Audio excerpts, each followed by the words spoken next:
ఇప్పుడే జీ5 app download చేయండి. చూడండి మీ ఫేవరెట్ టీవీ షోస్ ఎప్పుడైనా ఎక్కడైనా. ఏమైందండి? నన్నెందుకు కొట్టారు? నా కూతురికి చెత్త సలహా ఇస్తే ఇచ్చావు, మళ్ళీ నాకు ఫోన్ చేసేందుకు పిలిపించావు. హా? నేను మీకు ఫోన్ చేశానా? నేను మిమ్మల్ని రమ్మన్నానా? ఏం నిహారిక ఇలా చేసావు? నాకే వెన్నుపోటా? నువ్వు మరీ అంత పెద్ద పెద్ద మాటలు మాట్లాడుకు. ఏం జరిగిందో ఏం జరుగుతుందో అర్థం కాక నేనే కన్ఫ్యూజన్ లో ఉన్నాను. ప్రపంచం తలక్రిందులైనా సరే శ్రీకర్తో నా కూతురు పెళ్లి జరిగి తీరుతుంది. నువ్వు తొక్కలు సలహాలేమివ్వద్దు. రుద్రాణి గారు, కూల్. మీరు నన్ను అపార్థం చేసుకుంటున్నారు. నువ్వేం చెప్పకు. అలేఖ్యా, ఈ నిహారికతో జాగ్రత్తగా ఉండు.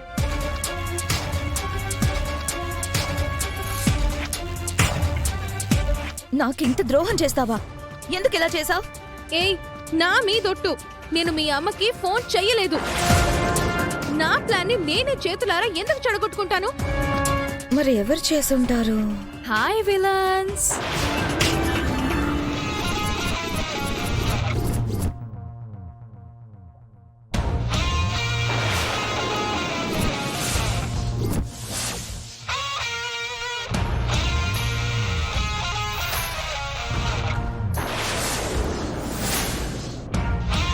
రుద్రానికి ఫోన్ ఎవరు చేశారు అనేదేగా మీ అనుమానం?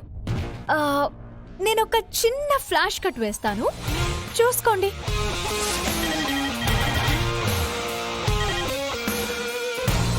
హలో,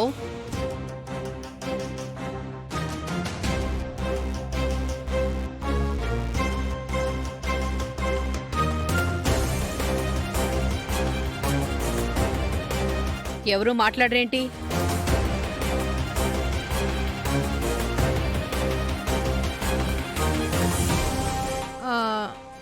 నేనండి. నేను అంటే పేరు లేదా? పేరెందుకు లేదండి, ఉందండి. అయితే చెప్పు. నిహారిక అండి. ఓ, నువ్వా అమ్మా? ఏంటి విషయం? ఈ సమయంలో ఫోన్ చేసావేంటి? ఓ ముఖ్యమైన విషయం చెప్పాలని ఫోన్ చేశాను. చెప్పమ్మా. అలేఖ్యకి శ్రీకర్కి 4 రోజుల్లో పెళ్ళుండగా అలేఖ్యకి అన్యాయం చేయడానికి ఆ అవ్వని ఏం చేస్తుందో తెలుసా అండి? ఏం చేస్తుంది? భర్తతో కలిసి రేపు సౌభాగ్యలక్ష్మి వ్రతం చేసుకోబోతుంది. అవునా? అవునండి. ఈ ఇంట్లో అవని ఎలాంటి వ్రతం చేసినా అవనికి బాగా కలిసొస్తుందండి. తను ఎక్కువగా ఈ ఇంటి బంధాలతో బాగా ముడి వేసుకోవాలని నోములు నోచుకుంటూ ఉంటుంది. రేపు ఆ వ్రతం జరిగితే గనక మీ అలేఖ్యకి అన్యాయం జరిగిపోయినట్టే. అవని తాళికి అమ్మవారి ఆశీర్వాదం బాగా కలిగింది అంటే మీరా తర్వాత ఏమీ చేయలేరు. మీరు అలేఖ్యకి అమ్మగారే కాని సాక్షాత్తు ఆ అమ్మవారైతే కాదు కదా. ఆ అమ్మవారికున్న మహిమలు మీకు లేవు కదా. నేను చెప్పాల్సిందే చెప్పాను. తర్వాత మీ ఇష్టం రుద్రాణి గారు. ఈ నిహారిక మీ శ్రేయోభిలాషి కాబట్టి ఎంత ఆరాట పడుతుంది. ఈ విషయాలేవి అలేఖ్య నాతో చెప్పలేదే.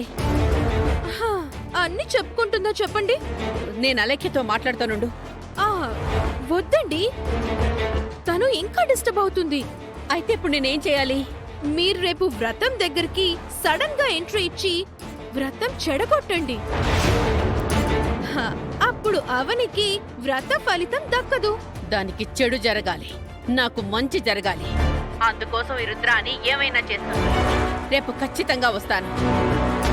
నేను పెట్టాల్సిన లింకు నేను పెడతాను. నా కూతురు గురించి ఇంతలా ఆలోచిస్తున్నందుకు చాలా థ్యాంక్స్ అమ్మా. ఈ నిహారిక మీ శ్రేయోభిలాషి అని చెప్పింది కదండి. ఉంటాను. సరే అమ్మా.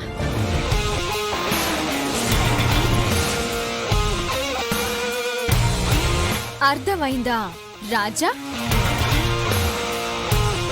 వ్రతం చెడగొట్టుకుంటే నాకే నష్టం కదా అని మీకు అనిపించొచ్చు, కానీ నేనలా ఎందుకు చేశాను అంటే మీరు ఏదో చేయబోతున్నారని నాకు అర్థమైంది. అందుకే అది తిప్పి కొట్టాలని అలా చేశాను.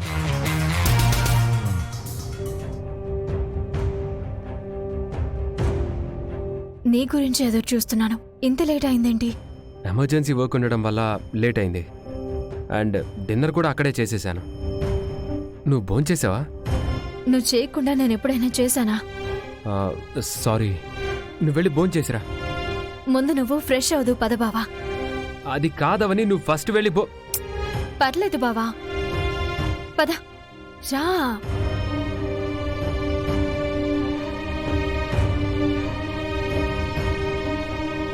రా బావా.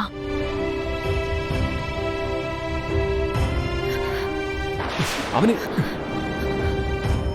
ఏమైంది? ఏం లేదు బావా, నీరసంతో కళ్ళు తిరిగాయి. ఇందుకే భోంచేయమన్నాను. భోజనం చేయకూడదని చేయలేదు. ఎందుకు?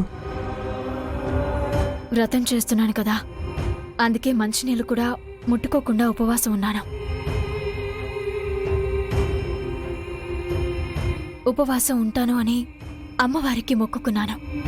అసలే ఈ మధ్య నువ్వు సరిగ్గా భోజనం చేయడం లేదు, ఆలోచనతో నిద్రపోవడం లేదు. ఈ ఉపవాసాలు ఎందుకు చేస్తున్నావు? పరిస్థితులకు తల వంచి మాటిచ్చాను గాని మనిద్దరం దూరం అయిపోతే నేను తట్టుకోలేను బావా. అందుకే మనం కలిసుండేలా దీవించమని ఉపవాసం చేస్తాను అని మొక్కుకున్నాను. ఇంక మనం కలిసి బతకడానికి ఎక్కువ సమయం లేదు. దూరం అయిపోయే సమయం దగ్గర పడుతుంది. అందుకే నా వల్ల కావడం లేదు, నువ్వే చూసుకో తల్లి అని అమ్మవారి మీద భారం వేశాను. అలేఖ్యను మారుస్తానన్నావు, తన మనసు మారుతుందని నమ్మావు. మన బంధం చూసి ఎలాంటి మనిషిలోనైనా పశ్చాత్తాపం కలుగుతుందని అనుకున్నావు. అలేఖ్యను ఏం మార్చగలిగావు? ఏం సాధించగలిగావు? అలాంటి వాళ్ళు ఇతరుల గురించి ఆలోచించరవని. ఎవరేమైపోయినా పర్వాలేదు కానీ వాళ్ళు మాత్రం బావుంటే చాలు అనుకునే స్వార్థపరులవని. నేను చెప్పినప్పుడు నువ్వు నా మాట వినుంటే ఈరోజు మనకిలాంటి పరిస్థితే వచ్చుండేది కాదు. అమ్మ ప్రాణం మనం ఎలాగోలా కాపాడుకునేవాళ్ళం. అమ్మవారిని తెచ్చుకోవడానికి మాట ఇవ్వకుండా ఉండాల్సింది. ఆ రోజు నేను మాట ఇవ్వకపోతే ఈరోజు విగ్రహం మన ఇంట్లో ఉండేది కాదు కదా బావా. సరే సరే, నువ్వు రెస్ట్ తీసుకుందు పద. జాగ్రత్త.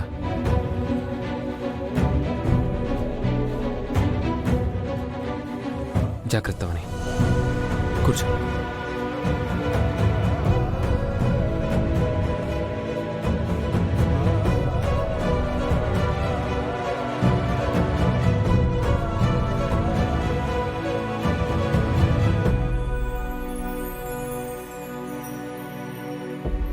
జీ5 యాప్ డౌన్లోడ్ చేసి అన్ని ఎపిసోడ్స్ పూర్తి ఉచితంగా చూడండి.